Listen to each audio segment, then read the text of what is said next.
Phone দিয়ে বাসা থেকে বের করে তারপরে সাদা কাপড়ে গাড়িতে উঠায় নিয়ে তারপরে আর এখন পর্যন্ত কোনো খোঁজ খবর পাই। গুম হওয়া মানুষগুলো ফিরে পেয়েছে তাদের স্বজনদেরকে।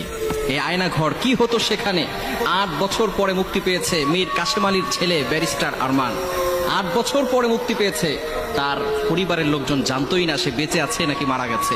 কি হতো এই আয়না ঘরে, যেখানে মানুষকে নির্যাতন করা হতো, অন্ধকারে কারাবদ্ধ করে মানুষের ব্রেনকে নষ্ট করে দেওয়া হতো। একজন মানুষ যাতে করে সচল থাকতে না পারে, তার যতগুলো অ্যাবিলিটি আছে, তার ব্রেন ক্ষমতা যা আছে, এগুলো সবকিছু নষ্ট করে ফেলা হতো।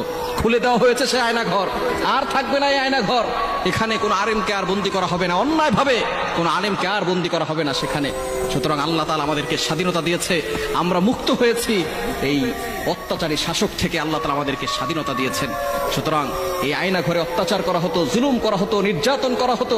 যারা এই হকের পক্ষে ছিল, যারা এই সঠিক কথা বলতো, তাদের এই আয়না ঘরে বন্দী করে রেখে তাদেরকে গুম করে ফেলা হতো। তাদের পরিবারের সাথে কোনো সুযোগ থাকতো না তাদের সাথে কথাবার্তা বলার। পরিবার জানতোই না ছেলেটা বেঁচে আছে নাকি মারা গেছে। কত মায়ের বুক খালি করা হয়েছে, কত বাবার বুক খালি করে দেওয়া হয়েছে। একটু চিন্তা করে দেখেন, এই যে জুলুম করেছে, এই জুলুম আল্লাহ তাআলা সহ্য করতে পারে নাই। কত নিরীহ মানুষগুলোকে এভাবে কারা বন্ধ করে দুনিয়া থেকে বিদায় করে দিয়েছে।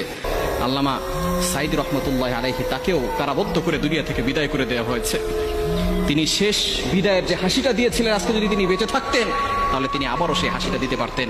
যারা এভাবে মারা যায় ইসলামের জন্য, যারা এতদিন আয়না ঘর ছিল গুমের শিকার পরিবারদের মুখে মুখে, কিন্তু সেই আয়নাঘর থেকে মানুষ ফিরে আসার পর এখন হঠাৎ নিখোঁজ হওয়াদের নতুন ঠিকানা কচুক্ষেত। বুধবার অনেক ভুক্তভোগী পরিবারই স্বজনদের খোঁজে আসেন আয়নাঘরের সামনে। সাবেক প্রধানমন্ত্রী শেখ হাসিনার সরকারের পতনের পর গেল 16 বছরে গুম হওয়া মানুষদের খুঁজতে হঠাৎ করে আলোচনায় আসে আয়নাঘরের। মঙ্গলবার সেখান থেকে মুক্তি পান প্রায় 2 শতাধিক মানুষ। বুধবার রাজধানীর বিভিন্ন জায়গা থেকে গুমের শিকার পরিবারের সদস্যরা হাজির হতে থাকেন কচুক্ষেত এলাকায়। সকালেই খবর মেলে ইউপিডিএফ এর নিখোঁজ নেতা মাইকেল চাকমাকে আয়নাঘর থেকে মুক্ত করে পরিবারের কাছে ফিরিয়ে দেওয়া হয়েছে। এরপর ভিড় বাড়তে থাকে সেখানে। কারো ভাই নিখোঁজ, কারো বা স্বামী। আমার হাজবেন্ডে মানে 2012 সেপ্টেম্বরের 30 তারিখে সন্ধ্যাবেলা মানে বিকালবেলা 5টার দিকে ফোন দিয়ে আনছে স্যাম্পল দেখাইব কইয়া। অস্ত্র বাসায় সবার ঠেকাইয়া তারা আইনের লোক বলছে যে আইনের লোক তারা, হ্যাঁ আইনের লোকই ছিল, কাটও দিছে, বলছে আমরা আগে থেকে আসছি। বাবাকে ফোন দিয়ে বাসা থেকে বের করে তারপরে সাদা কাপড়ে গাড়িতে উঠায় নিয়ে তারপরে আর এখন পর্যন্ত কোনো খোঁজ খবর পাই নাই। দিনভর অপেক্ষা থাকা পরিবারের এসব সদস্যরা অনেকে জানেও না যাদের খোঁজে তারা এসেছেন তারা বেঁচে আছে কিনা। রামপুরা থানার সভাপতি ছিল, সে আইন শৃঙ্খলা রক্ষা বাহিনীর পরিচয় দিয়ে তুলে নিয়েছে, অনেক সম্মান করে তাকে নিয়ে গেছে। একটা সাদা গাড়ি আসা নিয়ে যায় 5-6 জন ধরে।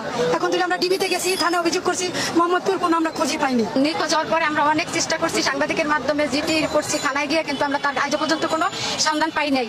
তবে এখান থেকে কাউকে সরাসরি হাতে তুলে দেওয়া হয়নি। যারা এখান থেকে মুক্ত হয়েছেন সকলকে বাড়িতে পৌঁছে দেওয়া হয়েছে। মাসুদুর রহমান, চ্যানেল 24, ঢাকা।